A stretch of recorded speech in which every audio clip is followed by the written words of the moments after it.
3, 2, 1, hooray! Hi, my name is Michael Sinnhuber. This is the very first episode of my new podcast called Set the Stage on Fire, hosted by me, Michael Sinnhuber, and presented by the Presenter.WORLD. Well, at least this is what I will say in the next episodes, so that you always know that it's the same podcast that you're listening to right now. So, why Set the Stage on Fire? I have always been interested in helping people to become better presenters, to become better at speaking on stage, on becoming better on delivering their message. So, and Set the Stage on Fire would kind of be the perfect end goal. You standing on a stage and the audience is just blown away at the edge of their seats and they were like, wow. Then you could say, you set the stage on fire. And this is actually the goal of this podcast. It will all be around presentation, public speaking, communication, getting your message across, and everything that you need to do so. So it's from presentation planning to presentation design, storytelling, visualization, everything that's in that topic, so to say, will be part of that podcast. Some of the parts I will do myself. Some of the parts I will do together with my co-host, which will be Claudia Sima. She is the queen of personal development, so she will help you with everything around stage fright and all that stuff. So more of the psychological things that are behind holding you back, not giving you the chance to be yourself. So this is everything that's around being authentic and everything around that. I will cover that with her, and we will also do some Q&A sessions together. So where you can send your questions and we'll try to, no, we will not try. We will answer all of them on a weekly or bi-weekly basis. So, and the third part, so content coming from me, then a Q&A coming from me and Claudia. And the third part will be expert interviews where I get other experts on board talking about many different topics, but what is true for all of them is that they share their story. They share their story on how they got what they are right now, so that you can see, that you can learn from other stories, and that you can see those are all just normal people like you and me. And if they did it, you can do it as well. And this is one of those parts that I want to help you, especially because great presentations make great things happen, but it's not that every great presenter has been a great presenter right from the start or right from where they were born. It's always a story behind that. There's always a backstory, and everybody was a beginner when they started. Everybody was a newbie when they started, and they all have their ways on how they got where they are now. And what I want to help you with those stories is just to show you that everybody who's successful, who looks successful right now to you, maybe on stage or maybe on TV or on video or on social media, they all started at one day in their life. So if you haven't started yet, this is day number one for you to start. Great that you listen to my podcast. And yeah, the podcast, as I said, is hosted by me and is presented by a new platform that I created called the Presenter.WORLD. So the Presenter.WORLD is my extension of the agency that I created some years ago. Presenter.WORLD is, first of all, it's international, so it's called Presenter.WORLD because we all live in a presenter world, right? So everything that's really important to you or to your company or whatever is presented in one way or another. And all speaking is public speaking, no matter if you talk to one person or 1,000, right? Because everything's public. The only thing that is not public is if you talk to yourself. So that's why I called it Presenter.WORLD. What can the Presenter.WORLD do for you? We have a lot of free stuff in there, and we will adding new free stuff as we move on. But if you want to dig in deeper with us, we will have an academy with online trainings, with online coaching and stuff like that. So to really help you. So if you want to get better, a better presenter, if you want to make the next step, if you want to set the stage on fire, then the Presenter World is the right place for you. Just go to PRESENTER.WORLD and see what we have there for you. We have free Facebook groups and everything around that. So just go there and see what fits your needs best. One of the parts that one of the major parts, so to say, or one of the growing parts that are supporting my mission will be the Presenter World Experts. So here we go. Presenter World Experts. What is that? Presenter World Experts actually is a global network of presentation and speaking experts helping you to become better presenters, better speakers. So how does that support my mission? I always said my mission, but I didn't say the mission by now. So my mission is to save the world from boring presentations. You might say, okay, that's a mission. Maybe it's a vision. Maybe it's too big. But you could say, like, you can't do that alone. That's right. I can't do that alone. But at least I started it. I started the movement, and I'm starting out to find other experts. And you can find those experts on that part of the Presenter World, on the Presenter World Experts Global Network. It's an invitation-only platform where presentation and speaking experts come together, and you, if you are searching for help, can find them in one place, so that those people that can help will get together with those people that need help, and we make it kind of a one-stop shop where you can find people near you, or you can find people all over the world, no matter where you're looking for or where you are located. The Presenter World Experts should find you somebody who can help you. So this was it about how this all started. A bit about myself, Michael Sinnhuber. Well, how did I come to this whole presentation thing? In fact, I really hated presentations when I was back in school or even back in university. It was like, if you think back at that time, maybe you have some similar experiences like I had. It's like always when a teacher or when you're in a group working together, and then it comes to the point where they say, now you have to present what you just did, or you have to present what you did the last 6 months. So what typically happened is that everybody was kind of looking around, hoping not to be chosen. Like, please take him or her, but not me. That was actually true for myself as well. Until one point where I was in one of those group sessions, and it was a 2-day group session. And the professor in that course, she said, we will always do a lot of these group sessions, like 15 or 20 minutes group work. And then one of the group just tells the rest of the class what you just did in 1 or 2 minutes. So it says like 2 days, 20 minutes. These are a lot of presentations, right? So the very first was, we did the first group session, and then she said, so who's going to start? And nobody raised his hands as ever. And after around, I don't know what felt like ages, like 1 or 2 minutes of silence, I just broke the silence and said, like, okay, let me do it. And then I was not excited doing it, but I was just like, okay, somebody has to break the silence and somebody has to start. So I did that. And then I did it once, and I was like, okay, that was not that bad. That was not that hard. I could do that again. So I did it again. And I did it again and again and again.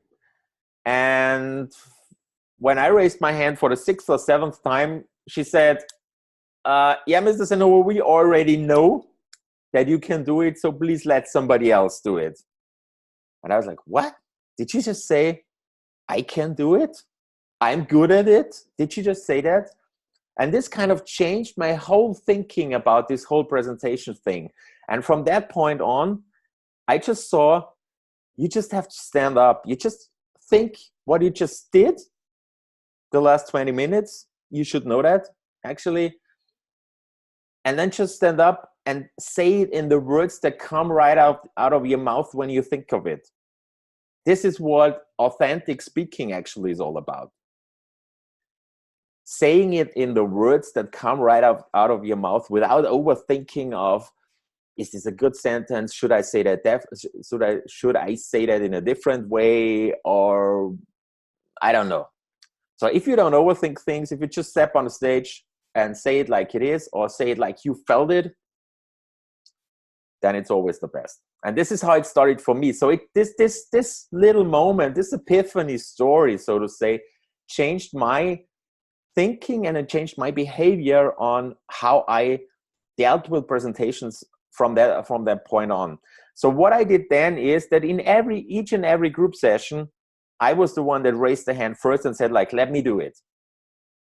And if I had known that earlier, actually, it would have saved me a lot of time in university, because what all the other guys in the group said, like, oh my God, yeah, I'm so glad you do it. We'll do everything else. We just came back in 5 months. We give you everything we did, and then you just do the presentation. And I was like, yeah, that sounds good. And that's what I did. And you know what? The one on stage is always the one who gets all the credit. So although all the others worked for 5 or 6 months on the topic, they wrote a paper of, I don't know, 120 pages or something like that. And then the one who's presenting it is the one who gets all the credits for the whole group. The professor, the teacher, will always remember the one who was on stage and not the other 5 that worked on it. So if you think about that, if you really want to change something, if you really want to sell an idea, sell a product, sell a service, you have to just show up so that people can remember you. And if you do that in a great way, then people will always remember you when they need something, when they need new things, new services, when they need help, whatever. This is what I want to help you with, because, as I said, great presentations make great things happen. So just stand out of the crowd, and I try to help you that you are brave enough to stand out of the crowd and do it in an authentic and in an unboring way. So unboring, because 95% or even more of all presentations are damn boring. And I guess we've all been there. So I'm quite sure you have been to a boring presentation, right? So authentic and unboring will make you stand out on stage, and then you can deliver your message in a great way, and you can make great things happen, no matter what they are. If you have a new idea, if you have a great service, a great product, whatever it is, you can make great things happen if you deliver it in a great way. And I and all the other experts in the presenter world will help you to achieve that, to grow to get to your next step, to grow and to become an outstanding speaker and presenter. Okay? So this was a bit about me. Well, that wasn't at all. Let me just add one or two parts of my life so that you know where I'm coming from. So what I just told you was my epiphany story. So this is how I kind of changed my thinking of presentation and all of that stuff.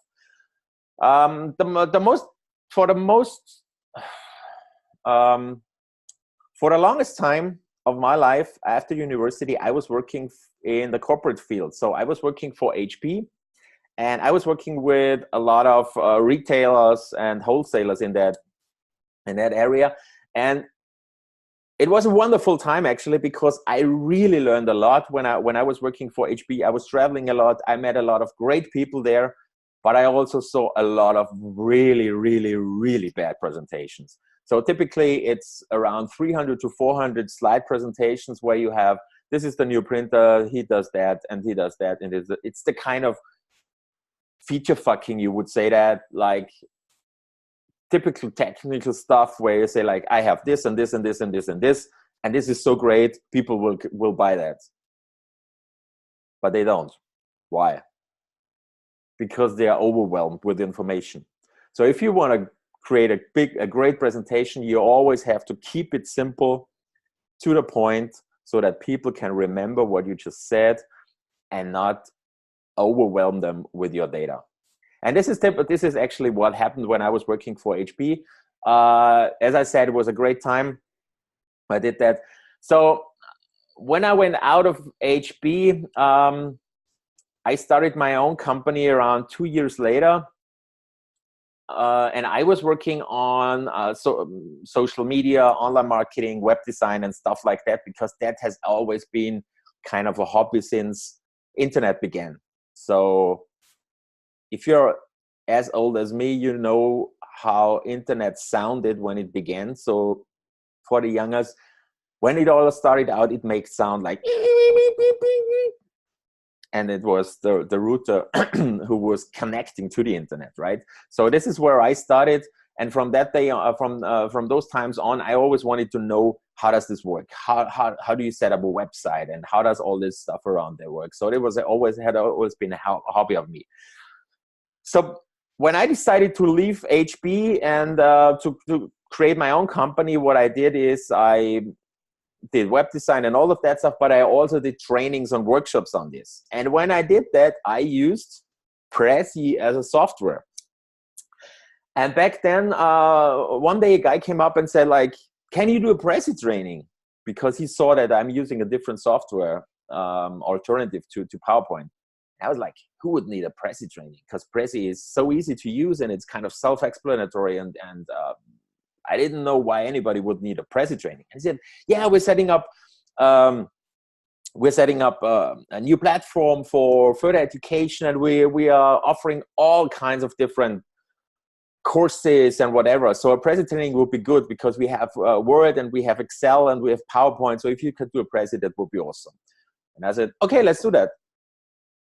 And so I did that. And we just put that up on the platform, saying there will be a Prezi training, a beginner's training on a special date. And only 2 days on that platform, I got a call from one of the largest insurance companies in Austria. And she said, yeah, Mr. Sinnhuber, I just saw that you are doing a training. I would love to be there, but I can't make it on that date. So will there be other dates planned? I was like, no, not yet. But yeah, we could think about that. But then I asked her and said, how many, are you the only one in your company, or how many would be interested in that training? And she said, like, yeah, we will be 4 or 5. And I said, let's do a company training. I said, yeah, that's a great idea. Send me an offer and we do that. And I was like, oh my God, shit, I just sold the company training for training Prezi. I didn't even have that product back then. So, but what I saw there is that there are people out there that need help on creating presentations, on designing presentations, on crafting their message, on crafting their story and all of that stuff. So this was the starting point for my then to build presentation design and training agency, where I was mainly working with corporate clients. And I really loved that for the last 7 years. So I help people and businesses to get deals of 6, 7, and even 1 8-figure deal. So can you imagine 8 figures? This was really, really, really important for that company. So when they came over to me, said, okay, Mr. Sinnhuber, we have a pitch coming up, and I just have to tell you, it's really, really, really, really important for us. I mean, everybody says that. But in that case, he said, if we don't win that pitch, we have to set free a whole team of 25 people. So we really, really need that. And I was like, yeah, that sounds like a challenge. I love that. And this is how I worked with clients to set them apart from all the others, because we already knew what the others would be doing. They would just say like, okay, this is our off, and then they would create a boring PowerPoint presentation out of it and say like, this is number one and this is number two and this is what we do and this is what we do in that case and this is what we do in other cases. And what I did in that case and what we did in many cases is to say like, build a story around that. Start with something that blows their mind, where they say like, oh, that was surprising. We didn't expect that. And then grab them by the hand and move them through your story. And within that story, you present your solution to their problem. And this is what we did successfully for many years now. And I really love to work. I still really love to work with guys like that and with big companies like Henkel, Red Cross, Porsche, whatever. Yeah, I don't want to do this name dropping thing here, but I really love to work with those people. But then again, I got a lot of calls from students, from just people that were applying for a job or things like that, or people that were working in companies and said like, yeah, I want to go to the next level and I have to do a great presentation. Can you help me? The thing is, in that setup, I only had offers for the big guys. So for the corporate clients, like when it comes to workshops and presentation design and all of that stuff.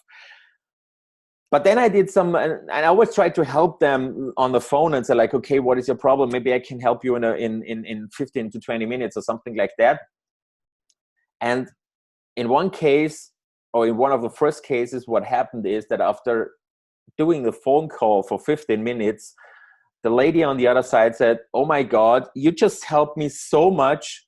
And I really appreciate every minute that you talk to me, because now I'm clear about what I should do, how I should do it. And now I can just go there and do it. And I felt like, okay, this was just 15 minutes and it seemed to change her life. And I felt so good about it. Although I didn't get any money, although it wasn't a big thing, it wasn't a 7-8 figure thing. It was just me talking to somebody who really needed help. And so I thought like, I need to do that more often. I want to help more people out there that have those problems, because like when I said before, 95% or even more of all the presentations are damn boring, but everybody who's presenting wants to do his best or her best. And everybody wants to get his message across. Everybody wants to do great work. Everybody wants to wow the audience. But so many people are really afraid of, they can't do it and they don't know how to do it. So I thought like, I have to do something different. I have to offer different things. I have to create other ways to help people.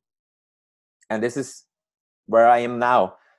The Presenter World is one part, or the Presenter World is kind of the global platform where it all gets together. One part of it would be this podcast where you can listen to, where maybe you can get out tips, tricks, you can learn from stories from others or whatever, or you can send in your own questions and we can deal with your questions, or you come to one of my online coaching programs, or even to one of my on-site workshops, and we can work on your problem, on your issue, and we can take you to the next level, get you to the next step, so that you can get your message across and then you can make great things happen, right? So this is what it's all about. This is what's my backstory, why I'm doing it, because I really and genuinely want to help people.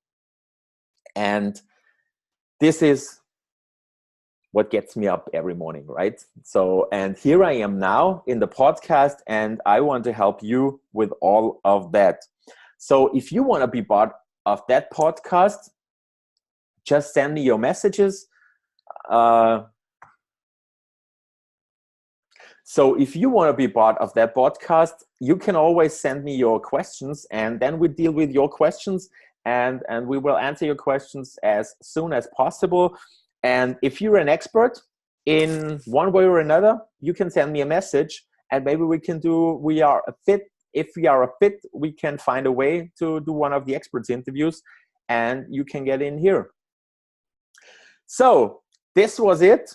If you have questions about me because my backstory was not good enough, or you say like, I want to know more about you, just send me a message. You will find the details on how to contact me in the description down below. This was my very first episode of the Set the Stage on Fire podcast. From now on, we will be doing this on a weekly basis, and you will see expert interviews, you will have Q&A sessions, and you will have content sessions with me, Michael. And I hope you like that, and I hope we see you next time. Bye-bye.